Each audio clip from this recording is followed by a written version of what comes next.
The upcoming FNAF movie commercials center around one character, the puppet. This is a good time to crack open the lore book and review what we currently understand about the puppet. First introduced in FNAF 2, it has a timing mechanic. You have to keep her music box wound up to keep her calm. Otherwise, you'll hear Pop Goes the Weasel echo through the pizzeria and get jump scared. This changes in FNAF 3. If you look at a certain camera, you can get jump scared by the puppet, but after staring into your soul for an uncomfortably long time, it leaves you alone. That's because this isn't actually the puppet, it's the phantom puppet. The encyclopedia goes out of its way to distinguish between the two. It even states that the puppet is in FNAF 3, but you only get jump scared by the phantom. Then of course we have Lefty, her containment unit designed specifically for the puppet, and the security puppet in Pizzeria Simulator. Lefty behaves like any of the other antagonists in the game, crawling through the vents and hunting you. At the security puppet, you can use play tokens to play a minigame. These mechanics are interesting, but where the puppet becomes really fascinating is in the death minigames and its UCN voice lines.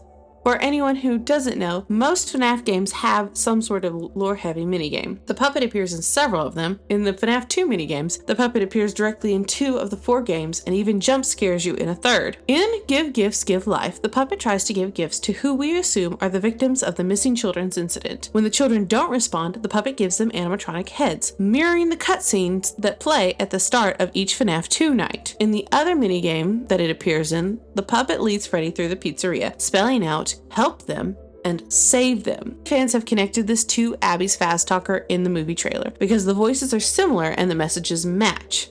Help us, save us, help them, save them. In the game, this is always answered by a very sad "you can't," which had better be included in the movie. FNAF 3 features the puppet as a weeping figure in Mangle's Quest, and then as a playable character in Happiest Day, a crucial minigame for understanding who the puppet is. There are 2 endings to this minigame. Either you find all the hidden cakes across the minigames and unlock the good ending by giving a cake to the crying child, or you fail and the spirits are never put to rest. This implies that the puppet is more aware than most animatronics, something Phone Guy hints at in FNAF 2, and something the puppet says itself in UCN. In Simulator, if you buy Security Puppet and play its minigame, you can witness Charlie's murder, giving us a second angle on the same event depicted in the FNAF 2 Take Cake game. This clarifies the events leading up to Charlie's spirit inhabiting the puppet, which naturally brings us to the Silver Eyes trilogy. According to the guidebook, the Silver Eyes trilogy follows an alternate version of Charlotte, one who survives childhood, which is what the guidebook says, but if you've read Silver Eyes, you know that's a little misleading. The trilogy itself gives us a strong sense of Charlie's personality. She's protective, determined, and driven, which lines up well with the games. The puppet actively hunts William Afton and views itself as a protector. The problem is that the puppet sometimes hurts other adults while searching for William. Even in the good ending of Happiest Day, the puppet doesn't move on because William is still out there and so are some of his victims. This mirrors novel Charlie, who cannot stop investigating the Freddy's tragedies. For her, there's no peace as long as William exists. Now we get to Fazbear Frights. According to the guidebook, the puppet only appears in one, You're the Band, from Felix the Shark. It's a brief appearance, but a revealing one.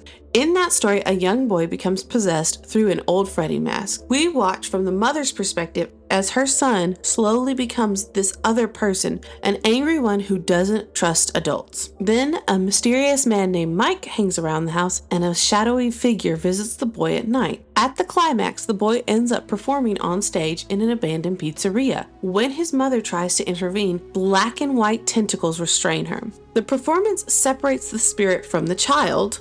Mike grabs the mask and then drags the kid off stage. At that moment, the puppet drops from a hatch, dangles over them, and then returns back up into the ceiling. And the spirit returns to Freddy. The tentacles release the mother, and she escapes with her son. Later on, we find out that the shadowy figure is the puppet trying to coax the spirit out of the boy. What we see here is the puppet actively trying to protect the boy and the spirits in the animatronic. It dangles down from the hatch to stop Mike from hurting the animatronic, but it tries to stop the animatronics from hurting the boy. Essentially, it's doing damage control for William's mess. It's trying to keep the living and the dead separated, which ties back to a Silver Eyes quote. She had grown up in the strange gap between life and not life. It had been her world.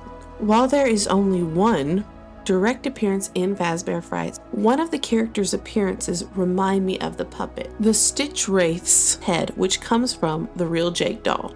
Jake is a terminally ill boy whose father and nanny create a doll called the real Jake to give him hope. The nanny paints the doll each night to match adventures Jake imagines he has with his deployed father. The doll becomes filled with love, hope, and memories, and when Jake dies, he possesses it. The doll's appearance resembles the puppet, and Jake is more aware than most spirits in the series. This awareness seems tied to the positive emotional energy inside the doll. Jake is half of the Stitch Wraith, who is the main character in the Stitch Wraith serial. Now, the Stitch Wraith is inhabited by two spirits and is meant to be a parallel for Golden Freddy. So I'm not saying it's meant to parallel the puppet as well. My point is that Charlie being especially aware may come from inhabiting something made for her. In the security puppet minigame, we're literally instructed to keep watch just for her. I strongly suspect the puppet was designed by Henry with Charlie in mind, which contributes to her unusual awareness. So what can we expect from Charlie in the movie based on all of this? An intense, thoughtful, highly aware spirit, one who tries to protect both the living and the dead, and sometimes is a little too protective. I wouldn't be surprised if she ends up being key to trapping the toy animatronics back inside the pizzeria, or if her bracelet turns out to have some interesting effects. But let me know what you think in the comments, and thanks for watching.